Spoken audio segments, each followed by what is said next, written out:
Here we are once again back to our ongoing game of order and opportunity, making of the post-Cold War world order.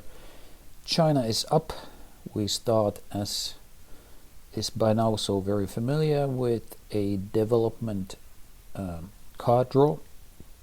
We have the economic crisis coming up, but before that we placed the already showing card onto the map, and this was ethnic violence plays as horizon event in Africa.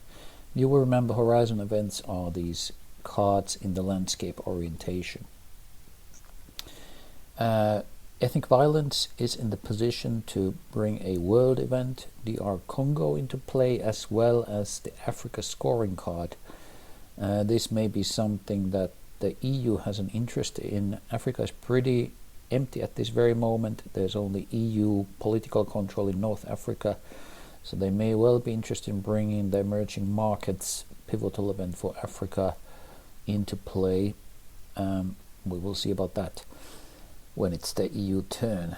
So we continue with the Chinese turn, going into the opportunity segment. China has once again failed to position itself for resolving any opportunity. Incorrect. We do have here one opportunity that China can resolve, so they pick it up. They can discard this marker later on for an additional opportunity to play cards, so it's a good thing to have.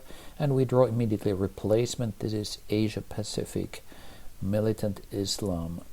A related opportunity has popped up there that the US is in fact immediately in the position to take when it's their turn soon. But we continue with the Chinese turn into their card play phase. And so here we open the Chinese hand window. We see we have we could play two military or security suit cards rather, or two cultural cards.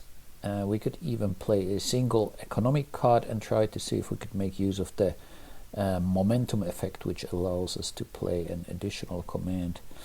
But here's a plan. So during the previous turn, we positioned ourselves to resolve the weapons of mass destruction world event. So China has here two levels of political influence that we are exercising in this crisis. Perhaps in Pakistan, we are concerned about that. We have gotten two levels of political influence in place to score it for 2 victory points.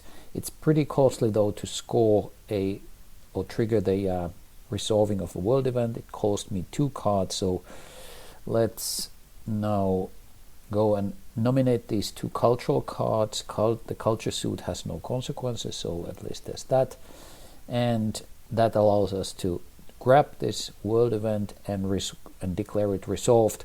The reward is shown against the green background there, so it says 2 victory points. We could discard that card. China jumps from 4 to 6 victory points, so that's nice, going into the second position. These 2 cards have been played, so we just sent them into the Chinese discard pile. And yes, as we grab this opportunity here, we may now discard it to generate a second opportunity, which is definitely something we want to do, because we still have got that Hong Kong issue there. Hong Kong has relatively recently become a part of China with some special rights, so but there's an open question whether the Hong Kong political system fits with ours, so we need to resolve that question. This is what you could say this world event represents. And we have a particular way of dealing with it, which is kind of out of necessity at this moment. We will use our security suit cards to deal with it. So here the thing is, first of all, let's not forget, for 2 security suit cards, the consequence is reduction in the world order contribution.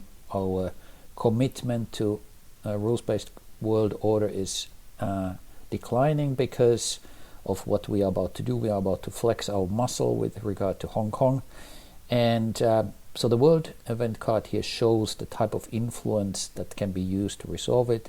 It shows a cube for military influence and octagon for political influence. In both cases you need 2 levels of it. So we will now bring our first military influence piece into play. We play it into China, enabled by the world event card, and we play both cards that we have revealed here.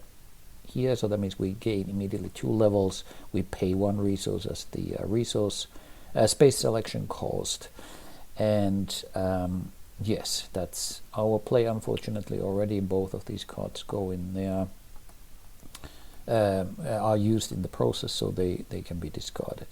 And then finally we go into planning.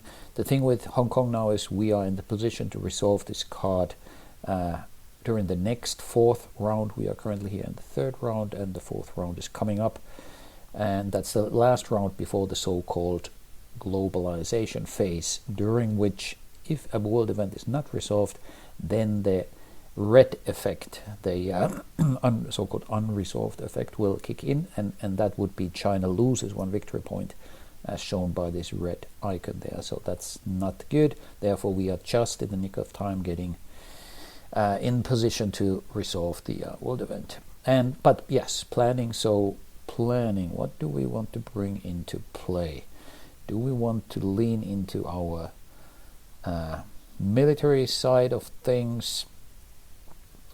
Do we want to bring in some political, or do we focus on our strength, which is economic? I would say it's important to build economic influence, so we will grab 1 economic card and finally proceed to fill our hand up to 5 cards again. So what are we getting?